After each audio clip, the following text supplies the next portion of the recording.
ዛሬማ መደበቅ አልችልም። እሺ አጅሬ አይቻለሁ አገኛለሁ ቁጭ ብለህ የሆነ ነገር የበላሽ ነው ዛሬም አለቀ ብሮ ኧረ ሰላምታ እንኳን ተቀበል እንጂ ምንድነው እንዴ ምንድነው ሰላም አትሉኝ ምንድነው ምን ትላለህ ምን ነው ምን እንደል ፈልገህ ነው ምን ነው ምንድነው ያስኮ በእና ሳምቡሳ ነገር አንድ አጎርሰኝ በእና ሳምቡሳ ነው ምን ነው ማጎርሰው አንድ አጎርሰኝ እሺ ቢያንስ ትንሽ ስጠኝ ለምንድን ነው የምሰጠው ኧረ ትንሽ ስጠኝ በእናትህ ምንድነው ኧረ በእናትህ ወንድም አይደለም ምንድነው እኔ ለአንተ ብዬ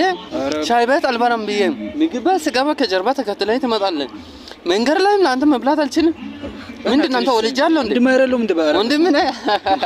ኧረ በእናትህ ወንድምነት ነው አለስማ አንድ ጊዜ ሳምቡሳው ሲያል ያንተ ወንድምነት ይታወቃል ምንድነው ኧረ በስመ አብ አትጨክን በእናትህ እንደዚህ ማትጨክን በእናትህ እዚህ የለመትክበት ቦታ ሄደህ ማለት ነው አባባ አንተ ምን ይሰማ ይበላል